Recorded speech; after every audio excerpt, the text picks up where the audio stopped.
नमस्कार, आप देख रहे हैं दिल्ली लाइव। मैं हूं आपके साथ कीर्ति बिंदल और बुलेटिन का आगाज बड़ी खबर के साथ करें। सपा नेता स्वामी प्रसाद मौर्य का कल दिल्ली का दौरा है और दिल्ली दौरे पर रहेंगे सपा नेता स्वामी प्रसाद मौर्य। तो ये बड़ी खबर आपको बता रहे हैं। सपा नेता स्वामी प्रसाद मौर्य का कल दिल्ली का दौरा है। दिल्ली के दौरे पर रहेंगे स्वामी प्रसाद मौर्य। हालांकि उनके इस दौरे को कैसे देखा जाए और क्यों आखिरकार वो दिल्ली आ रहे हैं, किस मकसद से आ रहे हैं, ये जानना अभी जरूरी है।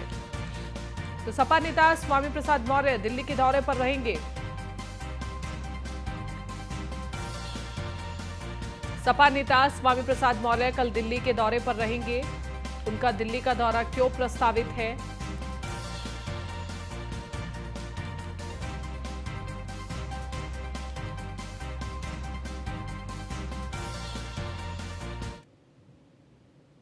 राज्यसभा सांसद अशोक वाजपेयी ने अखिलेश यादव और कांग्रेस पर जमकर निशाना साधा है। उन्होंने कहा है कि अखिलेश यादव अपने कार्यकाल को पहले याद कर ले, कितनी गुंडागर्दी होती थी। और रही बात कानपुर की, तो उसकी जांच चल रही है। और इस दौरान न्यूज़ वन इंडिया से बातचीत करते हुए उन्होंने क्या कुछ कहा, आपको सुनवाते हैं। कानपुर देहात मामले में एक बार फिर अखिलेश यादव का बयान निकलकर सामने आया और इसी पर बातचीत करने के लिए हमारे साथ राज्यसभा सांसद अशोक वाजपेयी जी हैं। कानपुर लोगों को जला दिया गया, उनके भाई को किस तरीके से कपड़े उतरवाया जा रहा है और वहां पे पुलिस खड़ी है और भारतीय जनता पार्टी पे तमाम तरीके के उन्होंने आरोप लगाए। अखिलेश यादव के इस बयान को आप किस तरीके से देखते हैं? अखिलेश यादव को अपने कार्यकाल की चिंता करनी चाहिए कि जिस समय वो मुख्यमंत्री थे उस समय प्रदेश में किस तरीके की घटनाएं और किस तरह से जघन्य अपराधों की बाढ़ आई थी। आज पूरे प्रदेश में कानून व्यवस्था का राज्य है। कानपुर की घटना दुर्भाग्यपूर्ण है और उसके लिए उच्च स्तरीय कमेटी का गठन उत्तर प्रदेश सरकार ने किया है। उत्तर प्रदेश से एक मामला निकलकर सामने आया है जहां पे एक, अगर हम बात करें, एक विश्वविद्यालय है जहां पे एक वार्डन है जिनका नाम, उन्होंने साफ तौर पे शिवाजी की जो पूजा की जा रही थी, छत्रपति शिवाजी की जयंती पर, उसको उन्होंने मना कर दिया। उस पूरे परिसर में मनाने से, जयंती मनाने से, पूजा पाठ करने से आप किस तरीके से देखते हैं? शिवाजी महाराज इस देश के ऐसे स्वतंत्रता सेनानी हैं जिन्होंने देश की गरिमा के लिए, देश की सुरक्षा रक्षा के लिए अपने प्राणों को आहुति देने का काम किया। सर, कांग्रेस के वरिष्ठ नेता हैं पवन खेड़ा, उन्होंने प्रधानमंत्री पर जो आपत्तिजनक टिप्पणी की, आपने उस टिप्पणी को भी सुना होगा। देश भर में इसका विरोध भी हो रहा है। आपको क्या लगता है कि जानबूझकर ऐसे बयान दिए जाते हैं या इसके पीछे कुछ और मंशाएं हैं? मुझे तो लगता है कि जानबूझ करके कांग्रेस इस तरीके की अमर्यादित टिप्पणी करने का काम करती है और ये केवल पहली बार नहीं है। उनके बड़े नेता मणिशंकर अय्यर से लेकर श्रीमान राहुल गांधी तक इस तरह की टिप्पणियां करते रहे और उसी की देखा देखी आज कांग्रेस पार्टी के प्रवक्ता के रूप में इस तरह की अभद्र टिप्पणी करने का काम किया गया। ये थे हमारे साथ राज्यसभा सांसद अशोक वाजपेयी जी, जिनका साफ तौर पर कहना है कि प्रधानमंत्री के खिलाफ अक्सर कांग्रेस पार्टी का जो नेतृत्व है वो अभद्र टिप्पणी करता रहता है और इसका जो जवाब है वो देश की जनता देना जानती है। राम त्रिपाठी। बीजेपी सांसद राजेंद्र अग्रवाल से न्यूज़ वन इंडिया ने खास बातचीत की है। इस दौरान राजेंद्र अग्रवाल ने क्या कुछ कहा, आपको सुनवाते हैं।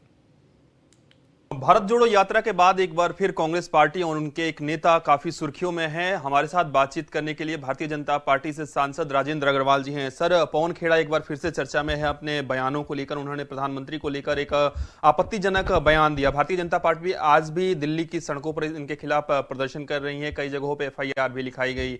आप उनके बयान को किस तरीके से देखते हैं? भारतीय जनता पार्टी के आप वरिष्ठ नेता भी हैं। इस बार माननीय प्रधानमंत्री जी ने लोकसभा के अंदर जब उन्होंने उत्तर दिया राष्ट्रपति जी के प्रति धन्यवाद अभिभाषण पर चर्चा का, तो उन्होंने कहा था कि उनके हाथ में कीचड़ थी, मेरे पास गुलाल, कुछ ऐसा उन्होंने बोला था। जिसके पास जो था उसने वो दिया उछाल। तो कांग्रेस के पास केवल कीचड़ है, कीचड़ के अलावा कुछ नहीं है। बड़ी, यानी जिस कांग्रेस के बड़े नेता रहे हैं कांग्रेस का, हालांकि ये वो कांग्रेस नहीं है देश की आज़ादी के बाद से ही, लेकिन तो भी कांग्रेस का अपना एक इतिहास रहा है। उसमें इस प्रकार के निम्न कोटि के, यानी बिल्कुल घटिया बातें बोलना, व्यक्तिगत टिप्पणी करना, माता जी के ऊपर करना, इससे पहले माँ के ऊपर भी टिप्पणी कर चुके हैं, आपको पता होगा कांग्रेस के लोग, अब पिताजी के ऊपर टिप्पणी करना, ये इतना शर्मनाक है कि कांग्रेस के नेताओं को डूब के मर जाना चाहिए। मैं इससे अधिक सॉफ्ट शब्द बोल नहीं सकता हूँ। एक नफरत है उनके मन के अंदर। ये क्या मोहब्बत की दुकान लेकर के चले हैं? ये केवल मोदी जी को विषय में खराब टिप्पणियां करना, गलत टिप्पणियां करना, ये खुद सोनिया जी करती रही हैं, राहुल जी करते रहे, उनके परिवार के लोग करते रहे, उनसे सबने भी सीख लिया है। ये कुल मिलाकर के कांग्रेस की सोच है और ये कांग्रेस की बहुत ही शर्मनाक सोच है।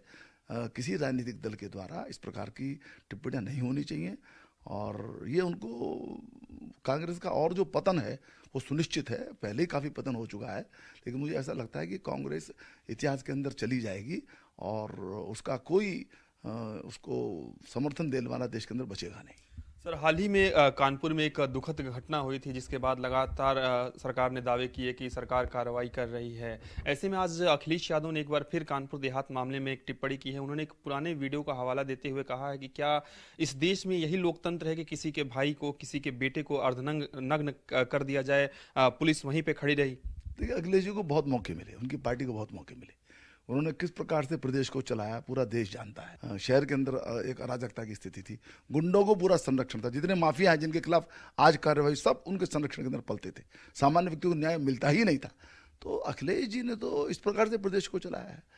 आज छोटी मोटी घटनाएं होती हैं या बड़ी घटना भी हो जाती होंगी, अपराध समाप्त नहीं हुआ करता है, लेकिन अपराध के प्रति सरकार का नजरिया क्या है, इससे सरकार की जो सोच है वो पता लगती है। अखिलेश जी की जो निराशा है वो उनके इस प्रकार के वक्तव्य में मुझे लगती है उनको किसी से कोई प्रेम नहीं है।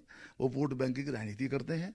उनके जो है कहीं वो रामचरितमानस के ऊपर कहीं कुछ विवाद खड़ा करेंगे, वो हताश व्यक्ति हैं और इसलिए वो कह सकते हैं, उनको कहने से कौन मना कर रहा है इस बात के लिए। लेकिन कुल मिलाकर के उनकी कोई ऐसी साख नहीं है कि उन पर लोग भरोसा करें। प्रदेश की कानून व्यवस्था माननीय योगी जी के शासन के अंदर बहुत अच्छी है। तो ये थे हमारे साथ बीजेपी सांसद राजेंद्र अग्रवाल जी, जिनका साफ तौर पर कहना है कि उत्तर प्रदेश में कानून व्यवस्था का राज स्थापित है और निश्चित रूप से अखिलेश यादव कोई भी बयान देते हैं तो निश्चित रूप से उनकी जो निराशा है वो कहीं ना कहीं इसको लेकर छलकती है। वीडियो जर्नलिस्ट राम त्रिपाठी के साथ पीयूष तिवारी, नई दिल्ली। राजधानी दिल्ली के थाना मॉडल टाउन इलाके में स्थित एचडीएफसी बैंक में दिन दहाड़े गोलियां चलने की पुलिस को सूचना मिली थी, जिसके बाद मॉडल टाउन पुलिस की सतर्कता के चलते एक व्यक्ति को गिरफ्तार कर लिया गया, जिसकी पहचान राजा के रूप में हुई है। और वहीं गिरफ्तारी के बाद उसने बताया कि उसने बैंक में लूट के इरादे से गोलियां चलाई थी। फिलहाल पुलिस ने आरोपी के कब्जे से एक पिस्टल, 7 जिंदा कारतूस और 5 खाली कारतूस भी बरामद किए हैं।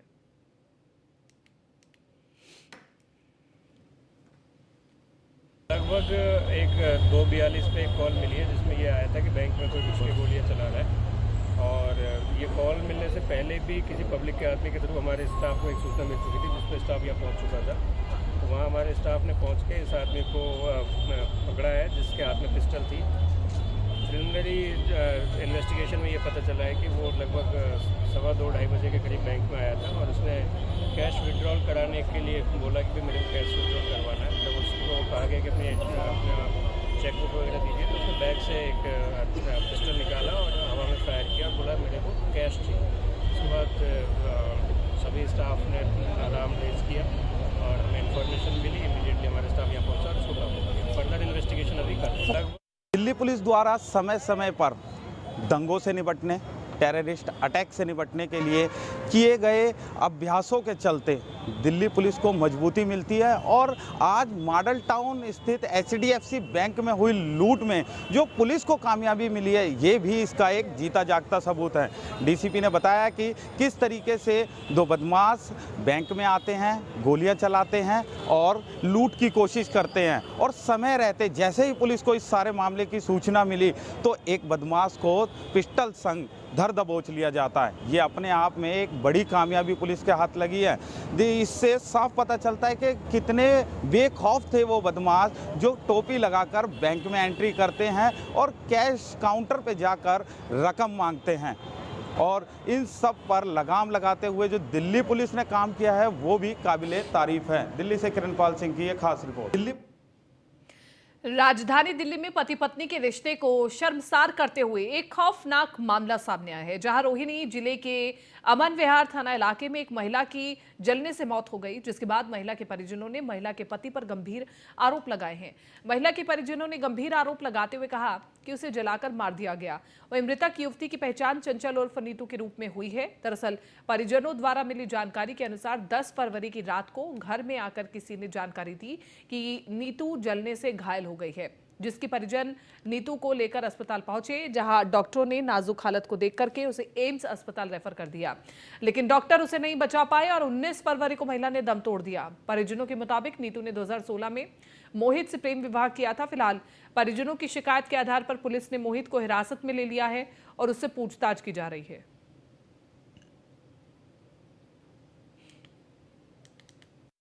एक लड़का आया, हमारी कॉलोनी गई था, आया घर पे के आंटी बताया उसने कि आंटी नीतू दीदी जल गई।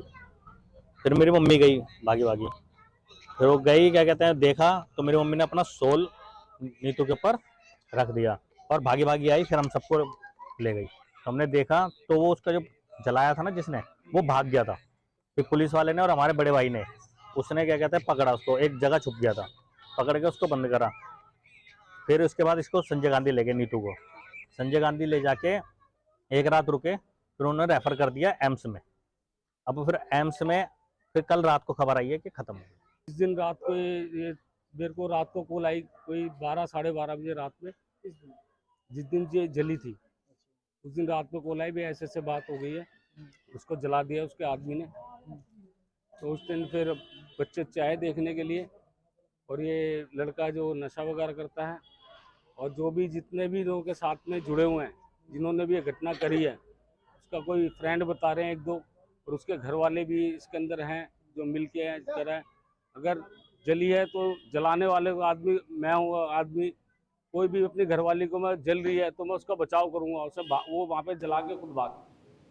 दिल्ली के लाजपत नगर में एक ऐसा मामला सामने आया है जहां एक ऑटो ड्राइवर के साथ एक सवारी ने लूट को अंजाम दिया है।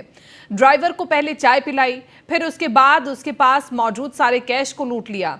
ड्राइवर को जब होश आया तो वो हॉस्पिटल में एडमिट था। ऑटो ड्राइवर के परिवार वालों की सूझबूझ से उसे बचा लिया गया।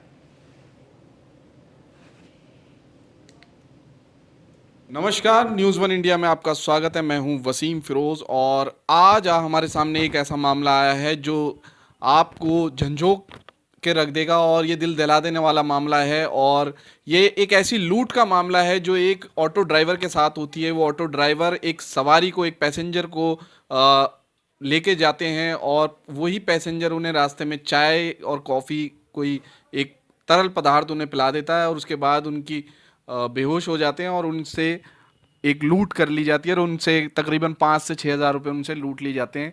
आइए जानते हैं उनसे कि किस तरीके से इस लूट को अंजाम दिया गया। क्या नाम है? मेरा नाम रामेश्वर दयाल है जी। मैं ऑटो ड्राइवर हूँ। मैं एक सवारी यहाँ से खानपुर से ले गया राजपत नगर के लिए। उसने रास्ते में मेरे को चाय में कुछ डाल के पिला दिया और मैं लाजपत नगर तक तो ठीक है, बाद में मेरे को कुछ होश नहीं रहा। वो मेरे पैसे जो कुछ भी थे 5 साढ़े 5 हज़ार रुपये के करीब थे वो ले गए मेरे से निकाल के सब। और फिर नहीं मेरे को होश आया। फ़ोन मेरा था मेरे पास, फ़ोन से ही मेरे घर वालों ने, बेटे ने उनको मेरे को ढूंढा। आपको ट्रेसिंग से आपको? हाँ जी, ट्रेसिंग से ढूंढा इन्होंने, कैसे भी ढूंढा। फिर मेरे को हॉस्पिटल ले गए। इनके साथ जो भी हो रहा है बहुत गलत हो रहा है। इसके हम मैं बहुत मतलब एक विरोध कर रहा हूँ और मैं मतलब इसकी आगे कार्रवाई भी करना चाहता हूँ। भाई किसी भी तरीके से ऐसे किसी और दूसरे के साथ वारदात ना हो। और मैं सभी अपने ऑटो ड्राइवरों से और टैक्सी वाले भाइयों से तहे दिल से ये कहना चाहता हूँ, भाई आगे भी किसी भी मतलब कोई ऐसी घटना की किसी के भी मतलब ना तो चाय पियो, ना कुछ खाओ, ना पियो। ये मैं सुझाव देना चाहता हूँ। कहीं भी खड़े हो तो कहीं भी किसी का कुछ ना खाओ पियो।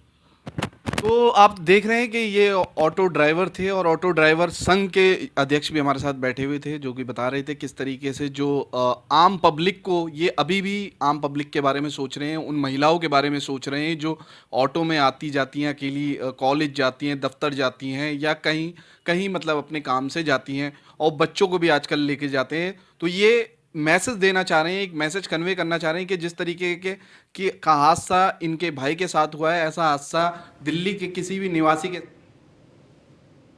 सेंट्रल दिल्ली एएटीएस की टीम ने एक व्यक्ति को गिरफ्तार किया है। चोरी की कारों के साथ एक रिसीवर की गिरफ्तारी से सेंट्रल जिले में एएटीएस की टीम ने अंतर्राज्यीय ऑटो लिफ्टर्स के एक रैकेट का भंडाफोड़ कर दिया। चोरों के पास से चोरी की 5 लग्जरी कारें भी बरामद की गई हैं और एमवी चोरी के 5 मामले सुलझाए गए हैं। ऑटो चोरी की घटनाओं पर नियंत्रण रखने के लिए AATS सेंट्रल तकनीकी निगरानी और अपनी सूझबूझ से संदिग्ध व्यक्तियों की गतिविधियों पर नियमित रूप से नजर रखी गई है। AATS की कोशिशों से चोरी हुए वाहनों के रिसीवर को 5 कारों के साथ गिरफ्तार कर लिया गया है।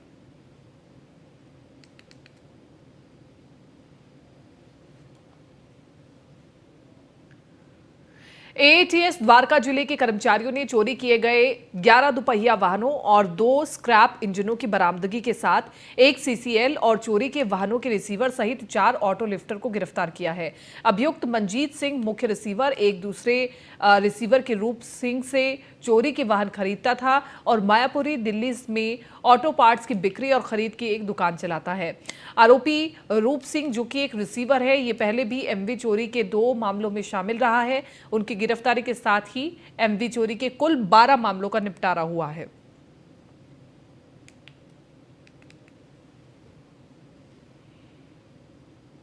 दिल्ली की पांडवनगर इलाके में पांडवनगर पुलिस ने गांजा तस्कर को गांजे के साथ गिरफ्तार किया। जानकारी के अनुसार पकड़ा गया आरोपी लंबे समय से गांजा बेच रहा था, जिसकी वजह से युवा नशे की चपेट में आ रहे थे। पूर्वी दिल्ली के शशि गार्डन की बात की जाए तो ये झुग्गियों वाला इलाका है, जहां से आरोपी को गिरफ्तार किया गया है।